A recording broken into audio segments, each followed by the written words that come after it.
Is that the librarian? I guess so. How are the Dark Ages going to have anything to do with us? Excuse me. Sorry to bother you. What do you want? We need to find out what impact the Dark Ages had on the modern world. Never was a period of history so poorly named. Don't touch. It's priceless. And I suppose someone's been filling your head with the usual nonsense, eh? 1,000 wasted years. A black hole in history, am I right? Yeah, sort of. You see, it's always the same.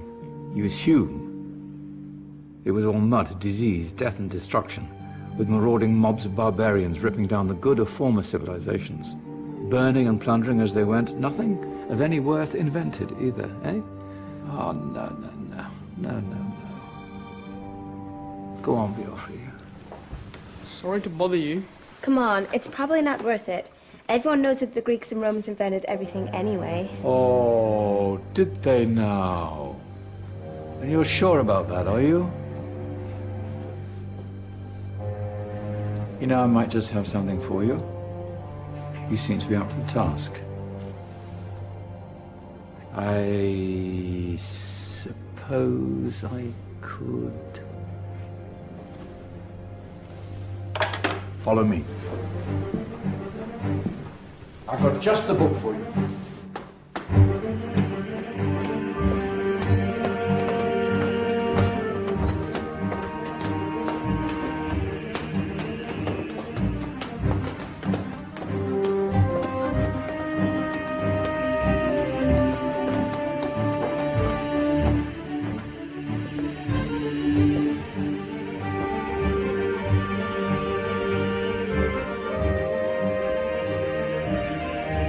Where are we going? I don't know. Ask him. Excuse me. Where are we going? From darkness into light, my young friend. From ocean onto land, there are things you should know. Oh, yes, indeed. Yes, indeed.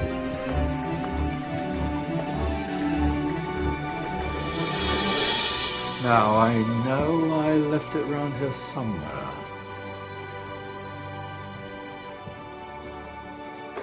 Ah, here it is. Now, take a look. If you dare.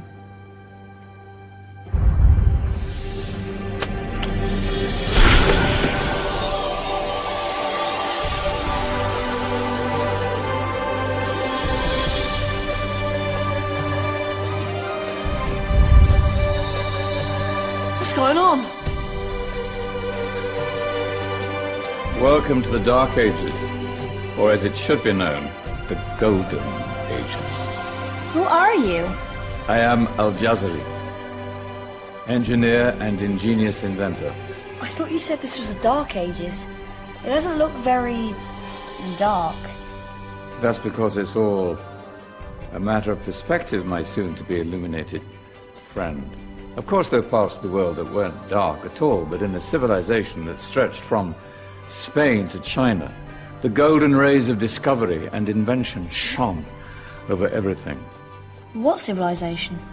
The Muslim civilization, my young friend.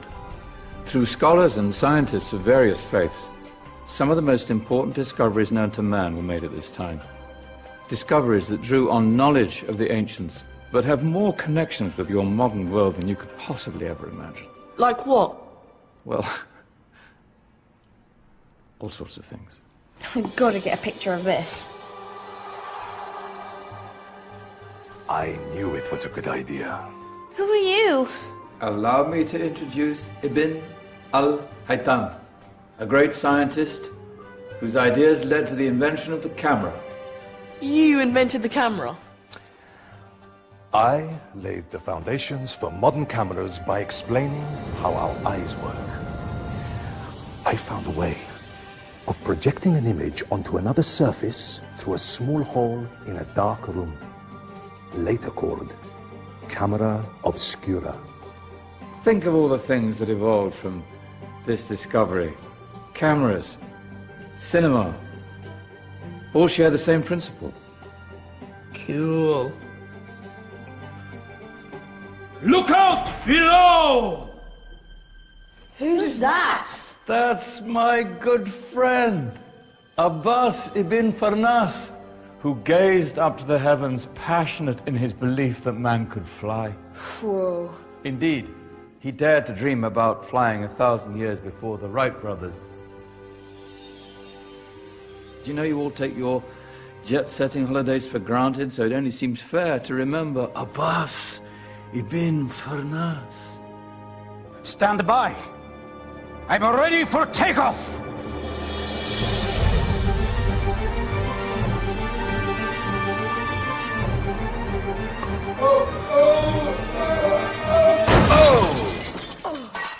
He did forget one thing, though.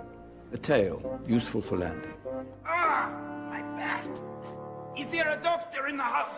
Did someone call? Ah, my old friend, why don't you introduce yourself to my young guests? I am Abul Qasim al-Zahrawi. Many call me the father of surgery. Did you actually do surgery back then? Of course we did. In fact, many of the surgical tools that I invented are still used in your modern hospitals. Excuse me, a patient needs my attention. Scalpel? I think I may need some stitches. In that case, I'll use catgut. Catgut?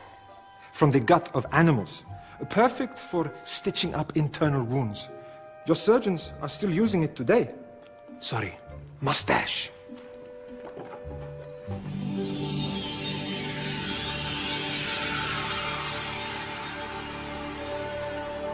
Who's she?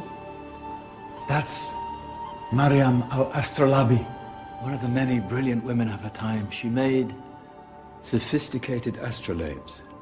Astro what? Astrolabes. They show the sky and the stars on a small flat plate you can hold in your hand. Think of them as ancient calculating or timekeeping devices. Today you have your watch, your compass, satellite navigation, helping people and explorers travel the world. Science at its brilliant best. And all these things were developed during the Golden Ages. And that's just the tip of the iceberg. There were thousands of other inventions covering all areas of life, and in the years that followed, their influence spread across the whole of medieval Europe. So you see, it wasn't so dark after all. What about you? Me? What did you invent?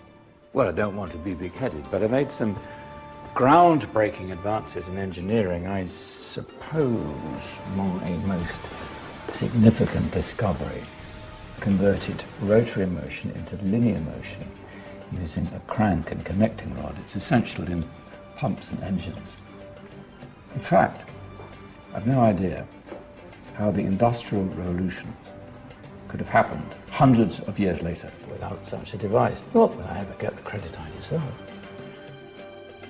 But my crowning glory was my amazing time-telling machine.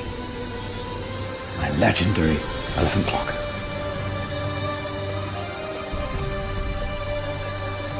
It's a clock. Yes. Dozens of components collected from different cultures around the world. Indian, Greek, Arabian, Egyptian, Chinese. Wow. A United Nations clock. That is pretty cool. Does it actually tell the time? Wow, yes, of course. If it wasn't for me, thousands of people would be late for everything. Speaking of time, we better get you back. And remember, spread the word. This was a golden age, and I've only shown you a tiny part of this wondrous time. There are countless other scientists and inventions directly connected to your modern world. You're just going to have to find out for yourselves. No, wait.